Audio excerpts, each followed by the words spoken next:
For the longest time, when we talked about the AI talent war, we were all thinking about one thing: those elite PhDs getting multi-million-dollar contracts to work in research labs.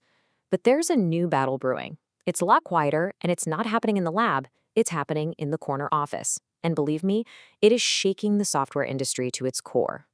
Look, if you're one of the big established software companies, generative AI already felt like this huge existential threat, right? Well, now it's getting personal, really personal. It's not just about losing customers anymore. They are literally watching their best leaders, the very people they need to steer the ship through the storm, walk right out the door. So what does this new talent war actually look like? Well, it's a huge strategic shift, and it tells us a whole lot about where the real power, and let's be honest, the real money in AI is heading next.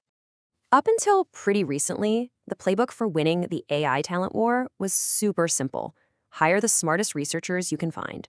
The whole game was this intense bidding war for PhDs, focusing almost entirely on the people who were building the technology. Well, that has all changed. Completely. Today, the most sought-after people aren't just the researchers anymore. The new bullseye is on experienced sales and go-to-market leaders. We're talking about the pros who know exactly how to get complex software into the hands of the world's biggest companies. So who exactly is in the ring here? This isn't just random movement. It's a very targeted campaign with clear poachers and, well, the poached.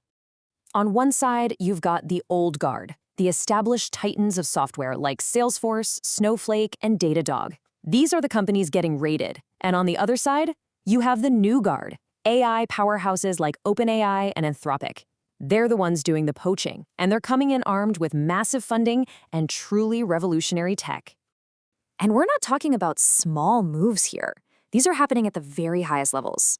Take Denise Dresser, the former CEO of Slack. She's now the chief revenue officer at OpenAI. Or Jennifer Midglessie, another Salesforce vet who's now their head of go-to-market. And the list goes on. Anthropic is hiring from Salesforce, and Palantir is losing key engineering talent. It's a real brain drain. This all leads us to the most important question of all. Why? What's the real strategy behind this high-stakes game of corporate musical chairs? I mean, think about it. Why are these AI companies suddenly so hungry for people who've spent their whole careers selling cloud subscriptions? You'd think their products would just sell themselves, right? The answer is actually really simple.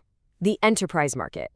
This is where the big, reliable, long-term money is.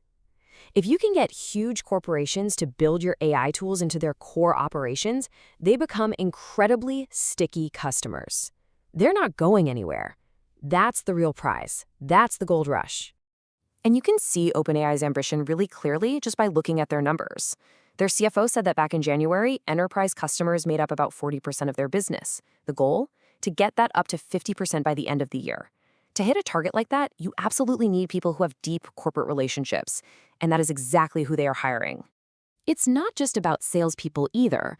OpenAI is also poaching these specialists called forward-deployed engineers from Palantir.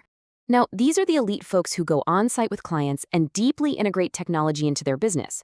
This shows you they're not just selling a product, they are trying to become an indispensable part of their customers' day-to-day operations. Naturally, a shift this big has consequences. So let's take a look at the fallout for the old guard and some of the hurdles that even these new hires are running into. The impact on traditional software companies has been brutal.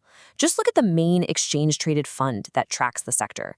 It is down nearly 20% this year.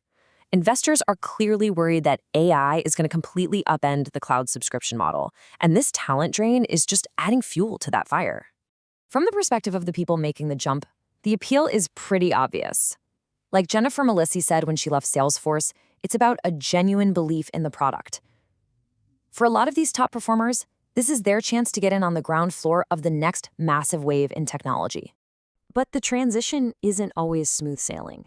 The culture shock of moving from a stable, established software giant to a chaotic, hypergrowth AI startup can be pretty jarring. A lot of it just comes down to culture. As one AI exec put it, some of the new hires from traditional tech just aren't prepared for the long hours and the relentless pace. Sure, their corporate relationships are incredibly valuable, but they still have to adapt to that startup grind. So when you zoom out from all of this, you start to see that these individual career moves are all symptoms of a much bigger story, a fundamental reallocation of power, money, and influence across the entire tech world. It creates this really powerful cycle. First, the new AI technology comes in and disrupts the market. That makes the old guard's stocks fall. In response, their top talent sees the writing on the wall and the huge opportunity next door, and they start to leave. And as they do, they take their expertise, their relationships, and their future value with them, which just accelerates this shift of power over to the new guard. And this leaves us with a critical, maybe even existential question for the entire industry. As the most experienced leaders and the brightest minds are all pulled into the orbit of AI, who exactly is going to be left to navigate the legacy software giants through their most challenging moment ever?